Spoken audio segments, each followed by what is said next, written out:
Hello বন্ধুরা, কেমন আছো তোমরা সবাই? আজ রথযাত্রা।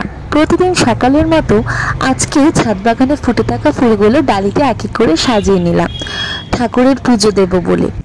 কৃষ্ণ বলরাম সুভদ্রার চরণে ফুল নিবেদন করলাম এবং সকালটা শুরু হলো জগন্নাথ দেবের নাম নিয়ে। এই দেখো, অন্যদিকে বেদার্য ও তার বাবা বেরিয়ে পড়েছে রাস্তায়। কেন, কী কারণে? হ্যাঁ, এবারে আমাদের পাড়াতে প্রথমবার রথ এসেছে। রথযাত্রা উপলক্ষে প্রত্যেকবার আমরা হয়তো বাইরে যাই রথের দড়ি টানতে, কিন্তু এবার জগন্নাথ দেব নিজেই এসেছে তার মাসির বাড়ি ঘুরতে। হ্যাঁ, তোমরা ঠিকই শুনেছ। এবারে আমাদের রথযাত্রা খুব ভালো কেটেছে। জগন্নাথ দেব এসেছে আমাদের পাড়াতে এবং বেদার্য কিন্তু খুবই খুশি। বেদার্য তার বাবার সঙ্গে বাজনার আওয়াজে একেবারে আত্মহারা হয়ে পড়েছে। আর শুধু তাই নয়, জনসমাগম তোমরা দেখতেই পাচ্ছ, সকলেই কিন্তু কৃষ্ণ বলরাম সুভদ্রার আগমনে আত্মহারা হয়েছে। সবাই খুবই খুশি। অন্যদিকে হালকা বৃষ্টিও পড়ছিল। সত্যি খুব ভালো লেগেছে। এবারে বেদার্য চলল রথের দড়ি টানতে। এবছর প্রথম তার রথের দড়ি টানা। খুব এক্সাইটেড ছিল, আর আমরাও খুব এক্সাইটেড। আমরা তিনজনে এবারে একসঙ্গে রথের দড়ি টেনেছি। এর থেকে আনন্দের আর কী বা হতে পারে? হ্যাঁ, ভেবেছিলাম বৃষ্টি পড়বে বা কোনোভাবে যদি বাইরে না বেরোতে পারি তাহলে হয়তো এবছর রথের দড়ি টানা আর হচ্ছে না। কিন্তু বলে না, তোমার ভাগ্যে যেটা থাকবে সেটা অবশ্যই ঘটবে।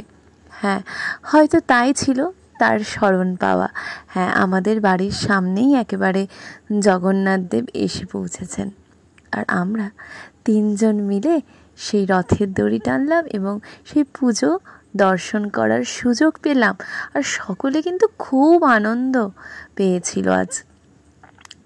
এবছর আমাদের রথযাত্রাটা একটু স্পেশাল, কারণ দুজন থেকে আমরা এবারে তিনজন হয়েছি। আর আমাদের মাঝে বেদার্য এসে এই আনন্দটা আরও যেন বাড়িয়ে দিয়েছে। এবারে রথযাত্রা সত্যি খুব ভালো কাটলো। তোমাদের কেমন কাটছে? এই দেখো, খোল, করতাল, বাজনা সব মিলে একেবারে একটি জমজমাট রথযাত্রা আমরা এবার কাটালাম। সকলেই নাচ করছে, সকলেই কৃষ্ণপ্রেমে আত্মহারা। হ্যাঁ, আজ রথযাত্রা সেরে আমরা এবার বেরিয়ে পড়লাম পাশের এক দাদার বাড়িতে নারায়ণ পুজোর প্রসাদ খেতে। সেখানে বেদার্য গিয়ে খুব আনন্দ পেয়েছে। বেদার্য শ্বেতা দিদির সঙ্গে রথ টানতে গেছে।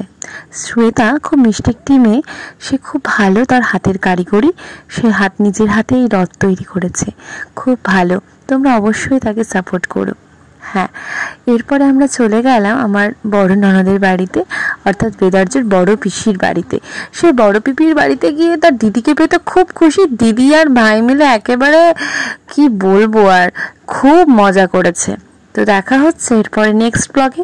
তোমরা সকলেই সঙ্গে থেকো। দেখা হচ্ছে খুব তাড়াতাড়ি।